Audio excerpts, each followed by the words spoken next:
Ah, fuck. Okay. I just created a long ass video just to find out that the audio wasn't recording. I want to talk about something that not a lot of people usually talk about, and it's that what it's like being someone on self improvement, or what it's like being the guy who actually listens to people like Hamza, Andrew Tate, or Iman Gadzi, or other people. And to be honest, as my journey improves, or as I go along with my journey, I stop listening to some of the people like Andrew Tate, and I'll talk about him more in the future videos. But being the guy on self improvement at 14 years old, I started my self improvement journey when I was 13 years old. It was December of 2022 when I started my first workout, and to be honest, the reason I wanted to work out is because I want to be more confident and talk to girls. And to be honest, I think that's the way a lot of people start their journey. And when I started my self improvement, the first thing I did was get a bottle of water, those Coca Cola 2.5 or 1.5 liters, those big bottles. I put water in them and started my first workout. And it, it was actually the first time I woke up at 6 a.m., started journaling, and then working out. Honestly, my dad was really shocked because it's his time. It's usually the time he wakes up and go to work. Because to be honest, back then my lifestyle was pretty bad. Because I wake up at 10 a.m., jerk off, eat shit, go to school, do some weird things at school, go home, jerk off, eat shit, and then sleep. Those are the three things I do. Wake up late, jerk off, and then eat shit. I think that's why I was at the worst of my time. I was so depressed. I was so awkward, and I was honestly I was very annoying. What I've learned is that in order to become attractive, you need to be someone worth attracted to. And the first thing I did was work out. And then that motivation to work out usually only lasts a week. Then after that, I stopped working out for a month. You will only really see your improvement until you saw your old pictures. And to be honest, that's true about most of the things.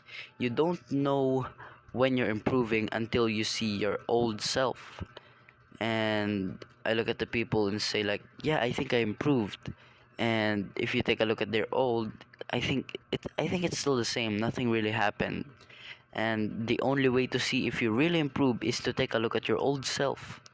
And to be honest, I think I improved, but I still think that I'm that guy who's a nerd, or who's that guy who's very awkward.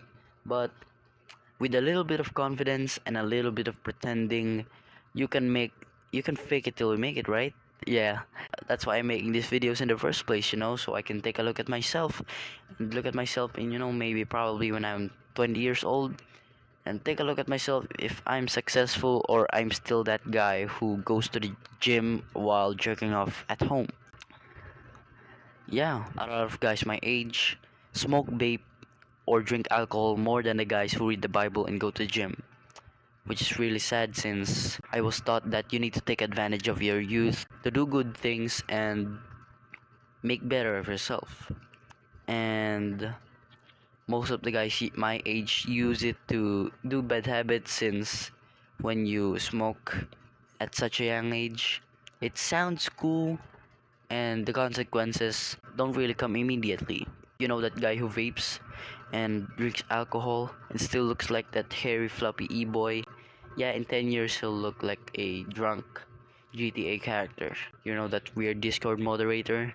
Yeah, he will be like that in 5 or 10 years. But don't think about that. Focus on yourself, because focusing about someone else's downfall is worse than not wanting to improve, because you'll be that guy who's like, oh, in 10 years they'll be down and I'll be up. In 10 years they'll be poor and I'll be successful. Focusing on your enemies will only make you more envious because they're having fun. To be honest, being a loser is fun because you go to parties and then you hang out with honorless men and women, and then it's all fun while you on self-improvement are doing all the hard things you don't really want to do. You go wake up at 5 a.m., you make videos like this because you have to be honest, being on self-improvement is really a long term game.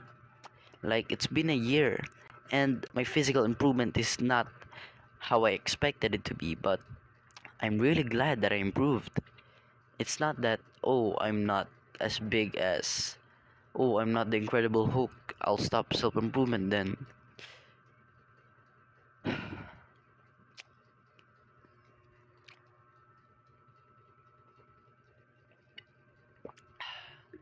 Drink your water, boys, it's very important. But yeah, being on self improvement is a long term game. Most of the self improvement guys only started because they saw a TikTok or someone who doesn't really want to help people but just want to make money. And you know what's interesting is that the guys who are better than me in high school, the guy who's jock, the fuck boys in my high school, the guys who are confident, don't really know or really care about self-improvement. To be honest, that made me think, do I really have to gratitude journal or meditate in order to become jock or in order to talk to girls? And doing the habits because someone told you will not be effective, because if you are only doing it just so that the people around your circle or your self-improvement circle, your gym bros, will look at you and say, oh, this guy is journaling, great job. And if you're only doing that for the approval of others, then where's the improvement in that? That's not self-improvement, that's called attention.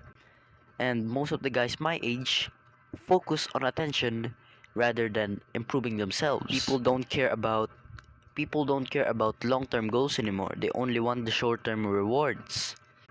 I think self-improvement really is a journey where you're constantly improving yourself. And yeah, I hope you enjoy watching this video, and always remember that motivation will only take you so long. So stay disciplined, and I'll see you guys soon.